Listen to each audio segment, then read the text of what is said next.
How many stars? A folk tale from India. As Gopal was bouncing stones across the village pond one day, he saw the reflection of a well-dressed man with a jeweled turban walking by the river in deep thoughts.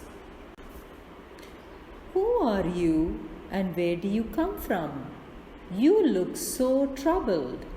Is there something I can do to help you?" Gopal asked.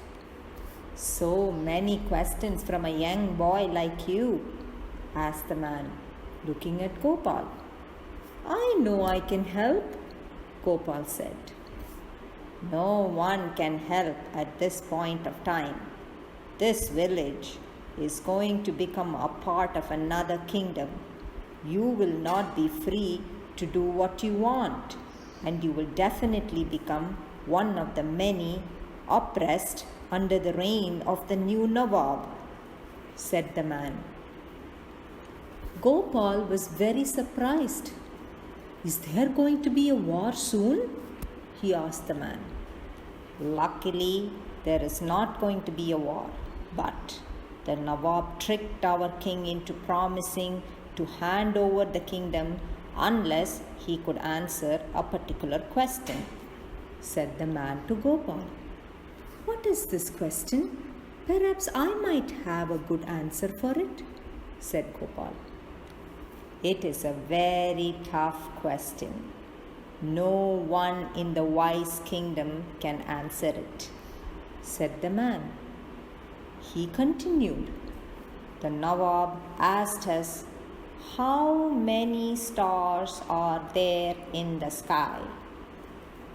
Even if we try to count them all tonight, every night for a week, we won't be able to do so." Gopal repeated the question to himself. How many stars are there in the sky? His eyes suddenly twinkled like a star, and he jumped with joy and said, "I know the answer to this one." "Are you serious?" asked the man. "I will only tell my answer to the king and then to the Nawab," said Gopal, very seriously. The man could tell that Gopal was very stubborn and decided to leave right away so that they don't waste any more time. He called for a black, beautiful stallion to appear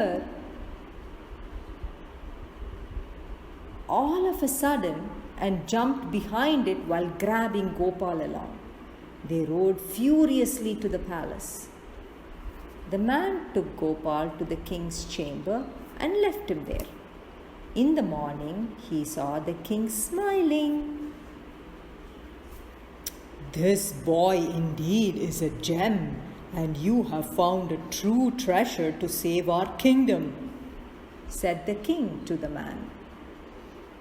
The king rode to the Nawab's palace, with Gopal followed him in a palanquin.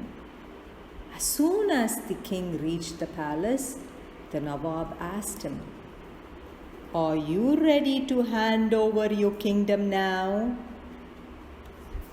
"No, I have come to answer your question," said the king. The Nawab was taken aback and said, "No one can answer that question." Gopal jumped out of the palanquin and said, beaming, "I can." "How many stars are there in the sky?" thundered the Nawab, trying to look very intimidating. "As many as there are grains of sand on all the beaches in the world," answered Gopal, smiling. Everyone could see a defeated look on Nawab's face. He coughed and cleared his throat. Gopal immediately jumped in and said, "It is not a good thing to take over your neighbor's land, you know." The Nawab said sheepishly, "I was only joking." The king immediately said, "Okay then, let us sign a peace treaty here and now." The whole kingdom was so happy with Gopal and his intelligence, especially the man who found him. "Will you stay here and work with us, wise one?" the man asked Gopal. Gopal said with a big smile, "Of course I will."